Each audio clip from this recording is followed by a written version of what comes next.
सभी बच्चों को very good morning. FGBT coaching classes में आप सभी का स्वागत है। मैं संजीत गुप्ता आप लोगों के समक्ष आज बेसिक इंग्लिश ग्रामर का पार्ट 13 लेके आया हूं। इसके पहले पार्ट 12 में आप पंक्चुएशन के बारे में पढ़ा कि पंक्चुएशन क्या होते हैं और उनका कैसे कैसे हम यूज करते हैं। आज बच्चों हम आपको पार्ट 13 में आर्टिकल के बारे में पढ़ाने जा रहे हैं। आर्टिकल को डिटरमाइनर्स के नाम से भी जाना जाता है। क्या देखा बच्चों आपने कि आर्टिकल को डिटरमाइनर्स के नाम से भी जाना जाता है। यदि मैं आर्टिकल शब्द के अर्थ की बात करूं तो वैसे तो आपके आर्टिकल का अर्थ होता है कि चीज, वस्तु, सामान्य, पदार्थ। लेकिन जो आपको 10th और 12th में जो आपका एक टॉपिक दिया रहता है कि आर्टिकल, ये आर्टिकल आपका एक एडजेक्टिव का भाग होता है बच्चों। किसका भाग होता है?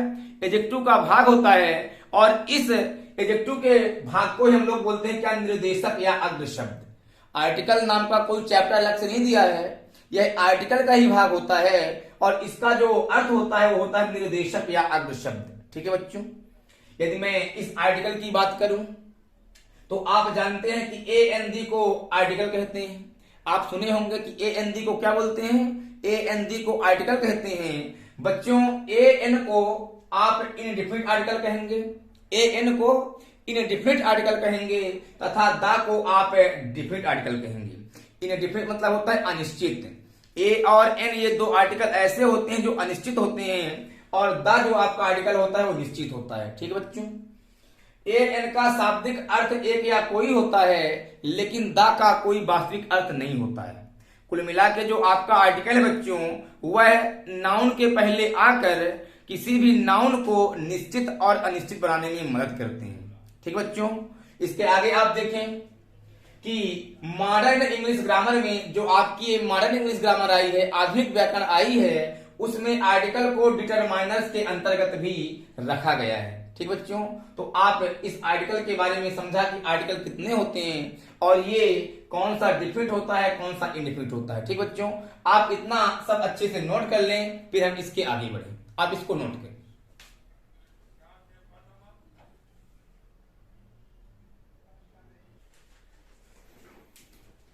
ठीक है बच्चों, आप सब लिख लिए। अब आप आगे देखिए, यदि हम इस आर्टिकल की थोड़ी डिफिनेशन की बात करें कि इस आर्टिकल का डिफिनेशन क्या होता है, तो आप बोल सकते हैं कि article is itself a kind of adjective which is used before a noun to make it definite और इनडिफिनिट। मैंने आपको पहले से बताया कि जो आपका आर्टिकल है वह एक एडजेक्टिव का भाग ही होता है और वही चीज मैं आपको यहां पे लिख दिया हूं कि article is itself a kind of adjective which is used before a noun to make it definite or indefinite। अतः आप बोल सकते हैं कि आर्टिकल एडजेक्टिव का एक प्रकार होता है जो नाउन के पहले प्रयोग किया जाता है, जो नाउन को निश्चित और अनिश्चित बनाने में मदद करते हैं। ठीक बच्चों, ये किसी भी नाउन के पहले आता है और उस नाउन को निश्चित और अनिश्चित बनाने में मदद करता है। ठीक है, यदि हम इस आर्टिकल के भाग की बात करें कि आर्टिकल के कितने प्रकार होते हैं या फिर आर्टिकल को कितने भागों में बांटा गया है, तो आप बोल सकते हैं कि आर्टिकल को दो भागों में बांटा गया है। एक डिफिनिट आर्टिकल द और दूसरा इनडिफिनिट आर्टिकल ए और एन। ठीक बच्चों, आप इसको अच्छे से नोट कर लें, फिर हम इसके आगे बढ़ें।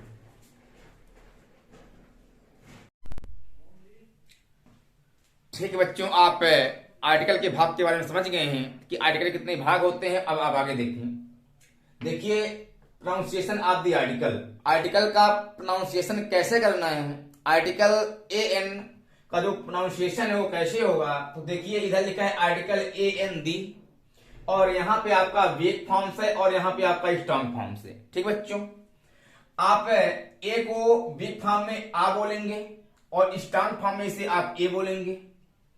ए एन को आप वीक फॉर्म में अन बोलेंगे और स्ट्रॉन्ग फॉर्म में आप इसे एन बोलेंगे और टी एच ई को आप दा बोलेंगे वीक फॉर्म में और स्ट्रॉन्ग फॉर्म में आप दी भी बोलेंगे। ठीक बच्चों, आप ये भी ध्यान रखें बच्चों कि सामान्य रूप से अंग्रेजी बोलते समय आर्टिकल के वीक फॉर्म का ही प्रयोग किया जाता है। जब आप आर्टिकल का प्रोनाउंसिएशन करें तो आप ये ध्यान रखें कि आपको ये जो वीक फॉर्म दिया है आप हमेशा इसका ही प्रयोग करें, आप स्ट्रांग फॉर्म का प्रयोग बहुत ही कम करें।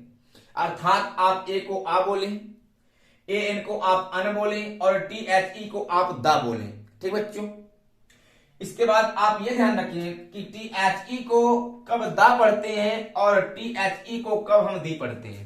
ठीक बच्चों, तो आप ये समझ लें कि अगर कॉन्सोनेंट से शुरू होने वाले शब्द के पहले, कॉन्सोनेंट कहने का अर्थ होता है बच्चों ए ई आई ओ यू, आपके 5 बावल्स होते हैं और 5 बावल्स को आप छोड़कर सिर्फ 21 लेटर्स जो आपके अल्फाबेट में होते हैं उन्हें हम कॉन्सोनेंट कहते हैं। ठीक बच्चों, तो आप क्या देख रहे हैं कि अगर कॉन्सोनेंट से शुरू होने वाले शब्द के पहले टी एच ई आए तो उसे हम दा पढ़ेंगे। क्या पढ़ेंगे? उसे हम दा पढ़ेंगे। जब कॉन्सोनेंट से शुरू होने वाले शब्द के पहले कभी भी टी एच ई आएगा तो आप उसे दा पढ़ेंगे। कैसे? जैसे लिखा है कि दिस इज द मैन, यहां पे देखिए जो आपका मैन है वो एम से चालू हो रहा। किसी चालू हो रहा बच्चों? वो एम से चालू हो रहा, अर्थात कॉन्सोनेंट आया। जब कॉन्सोनेंट आया तब इस टी एच ई को आप दा पढ़ेंगे। और तीसरा रूल आप एक और यहां पे लिख लेंगे कि अगर बादल से शुरू होने वाले शब्द के पहले, अगर बादल से शुरू होने वाले शब्द के पहले टी एच ई आए तो उसे आप दी पढ़ेंगे। कैसे? यहां पे लिखा है कि दिस इज दी एलिफेंट, जो आपका एलिफेंट है जो उसका पहला लेटर से बच्चों उसमें ई है अर्थात वावेल है। अर्थात जब बादल से शुरू होने वाले की शब्द के पहले कभी भी टी एच ई आए तो उसे आप दी पढ़ेंगे। ठीक बच्चों, आप इस आर्टिकल का प्रोनाउंसिएशन समझ गए हैं कि हमें आर्टिकल का प्रोनाउंसिएशन कैसे करना है। अब आप इसको अच्छे से नोट कर लें और हम इसके आगे आपको बताएंगे कि आर्टिकल ए एन का प्रयोग कैसे करना है। और जो आपका आर्टिकल ए एन है वो अल्फाबेट के प्रोनाउंसिएशन पर निर्भर करता है, अर्थात अल्फाबेट का प्रोनाउंसिएशन कैसे करेंगे उसके बारे में हम आपको बताएंगे। ठीक बच्चों, तो आप इसको अच्छे से नोट कर लें फिर हम इसके आगे बढ़े। ठीक है बच्चों, आप इसे नोट करें।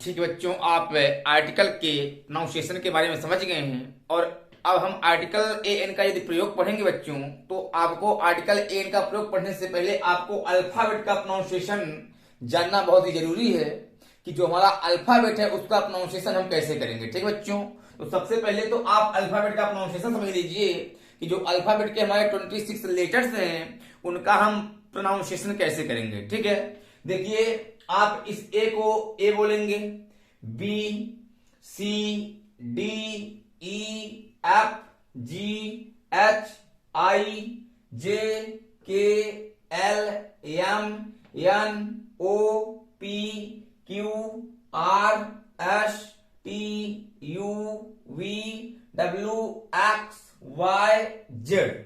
ठीक बच्चों, तो आप देखिए कि जो आपका अल्फाबेट का प्रोनाउंसिएशन है, देखिए बच्चों आप आर्टिकल ए एन को कभी प्रयोग करेंगे तो आप इंग्लिश में ध्यान देंगे। जो आपका वर्ड इंग्लिश में लिखा है उसको आप हिंदी में ध्यान देंगे, इंग्लिश में ध्यान नहीं देंगे।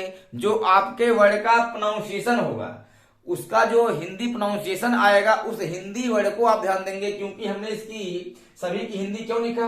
क्योंकि जो आपका आर्टिकल ए एन है वो हिंदी प्रोनाउंसिएशन पर निर्भर करता है। यहाँ पे मैं लिखा हूं कि आर्टिकल ए एन का प्रयोग वर्ड्स के रिटन फॉर्म पर निर्भर करता है, वर्ड्स के स्पोकन फॉर्म पर निर्भर नहीं करता है। जो हम लोग बोलते हैं उस पर निर्भर नहीं करता है, बल्कि जो उसका रिटन फॉर्म होगा। तो आर्टिकल ए एन को कभी भी आपको सेट करना होगा बच्चों, तो आप ये ध्यान रखें कोई भी वर्ड आपके पास लिखा है सबसे पहले उसका हिंदी प्रोनाउंसिएशन करेंगे और जब उसका उच्चारण करेंगे तो आपको उच्चारण में ये देखना है कि यदि आपका उच्चारण में कॉन्सोनेंट आ रहा, हिंदी का व्यंजन आ रहा का से ज्ञा तक, तो वहां पे आप ए लगाएंगे। और यदि प्रोनाउंसिएशन करते समय हिंदी का स्वर आ रहा है, छोटा आ बड़ा आ रहा है, तो वहां पे आप एन लगाएंगे। ठीक बच्चों, आप ध्यान से सुनिए। इधर ये आपका वर्ड्स एक स्ट्रक्चर आपको मैंने दिया है कि आप यहाँ पे वर्ड्स लिखा है और ये आपका फर्स्ट लेटर है। कोई भी आपका जो शब्द लिखा जाएगा उसका फर्स्ट लेटर होगा और यहाँ पे मैं फर्स्ट साउंड डाला हूं कि उसका जो पहला उच्चारण होगा उच्चारण क्या होगा। ठीक है बच्चों, यदि कभी भी इतना बच्चों आप नोट कर लें कि इसको हम थोड़ा मिटा दें, इसको अच्छे से नोट करिए आप।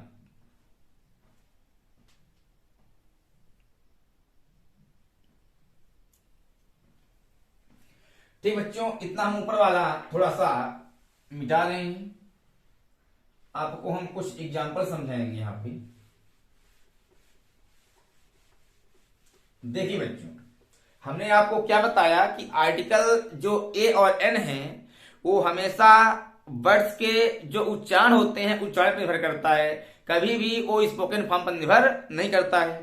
जैसे आपको मैं ये स्ट्रक्चर दिया कि यदि आपका कभी भी फर्स्ट लेटर कॉन्सोनेंट हो, क्या हो, आपका फर्स्ट लेटर कॉन्सोनेंट हो और जो उसका फर्स्ट साउंड है अर्थात जो उसका उच्चारण है उसका पहला वर्ड है, यदि हिंदी का कॉन्सोनेंट हो तो आप वहां पर ए का प्रयोग करेंगे। कैसे?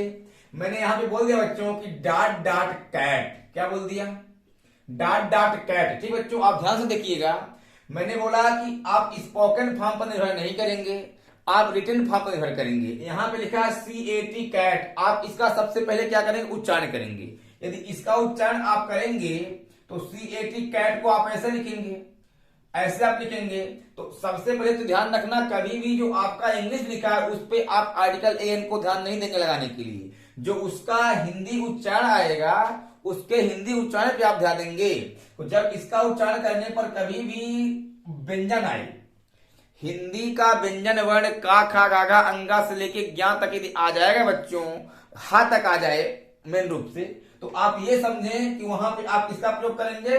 वहां पे आप ए का प्रयोग करेंगे। देखिए इसमें का कबूतर आ गया, तो कहने का अर्थ है कि व्यंजन वर्ण ही है, का कबूतर का से हा तक में है ये, तो यहाँ पे आप ए लगा देंगे। मैंने बोल दिया डाट डाट बॉय, क्या बोल दिया बच्चों? डाट डाट बॉय बोल दिया।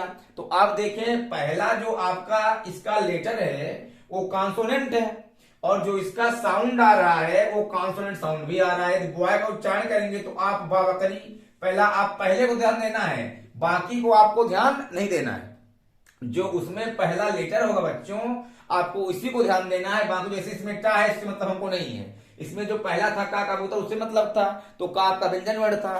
तो ठीक बच्चों, तो क्या समझे आप? यदि पहला लेटर आपका कॉन्सोनेंट है और उसका फर्स्ट साउंड अर्थात पहला उच्चारण भी कॉन्सोनेंट है तो वहां पे आप किसका प्रयोग करेंगे?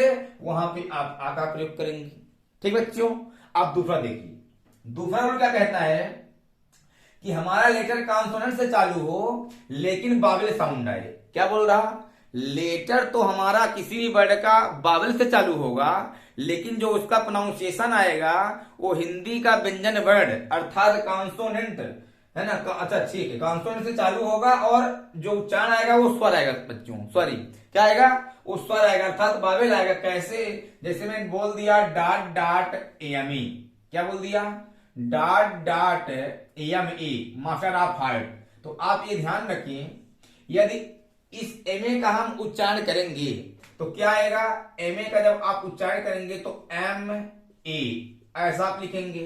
तो मैंने आपको क्या बोला कि पहले वाले को ध्यान देना है, बाकी को ध्यान नहीं देना है। बाकी क्या है हमसे मतलब नहीं है। अब पहले वाले को आप ध्यान दे दीजिए कि जो हमारा लेटर चालू हुआ था तो हमारा लेटर तो कॉन्सोनेंट से चालू हुआ था, आपका जो एम है वो अल्फाबेट में कॉन्सोनेंट है, लेकिन जो उसका प्रोनाउंसिएशन आया, देखिए ये स्वर वर्ण आया कि नहीं आया, बावेल साउंड आया कि नहीं आया। और जब कभी भी किसी भी वर्ड का प्रोनाउंसिएशन करते समय बावेल से स्टार्ट हो जाए अर्थात स्वर वर्ण आपका हिंदी का स्वर वर्ण आ जाए तो आप ध्यान रखें वहां पे आप आर्टिकल अन का प्रयोग करेंगे। ठीक है बच्चों, किसका प्रयोग करेंगे? वहां पे आप आर्टिकल अन का प्रयोग करेंगे।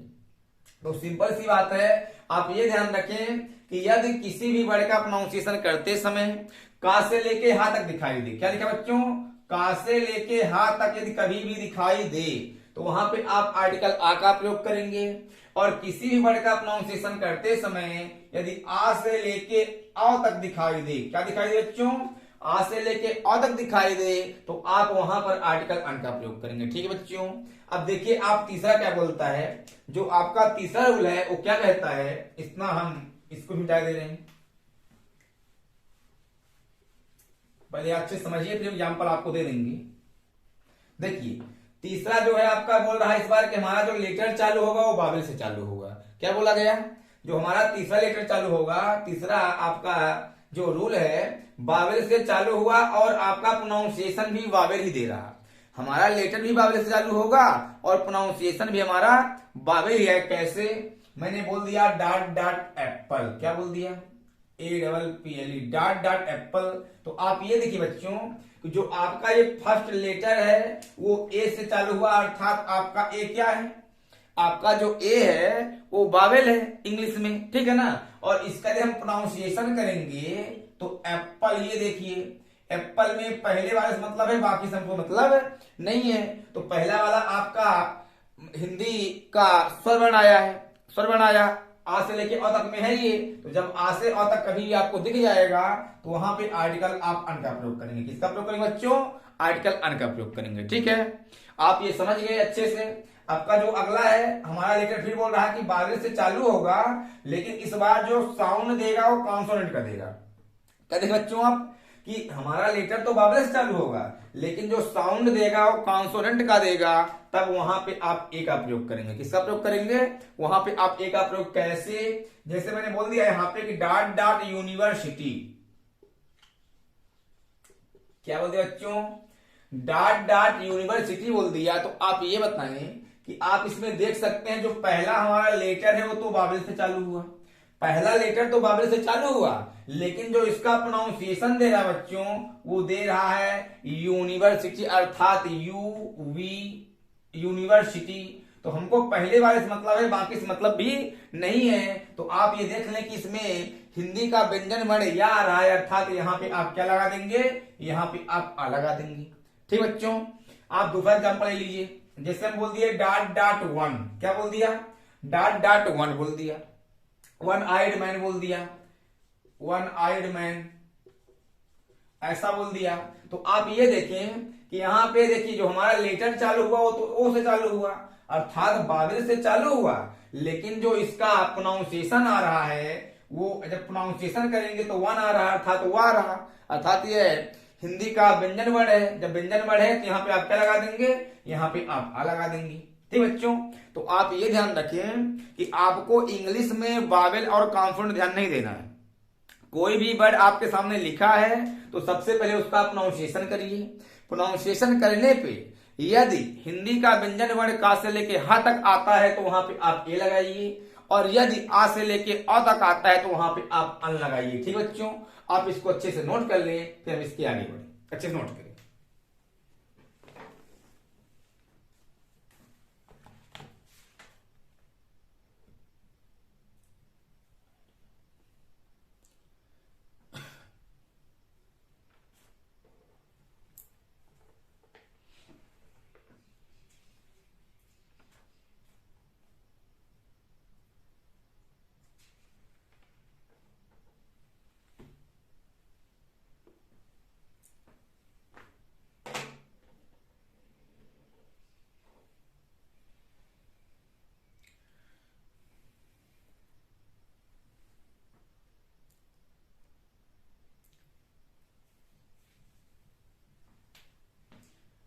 ठीक बच्चों, आप अच्छे से नोट कर लिए होंगे।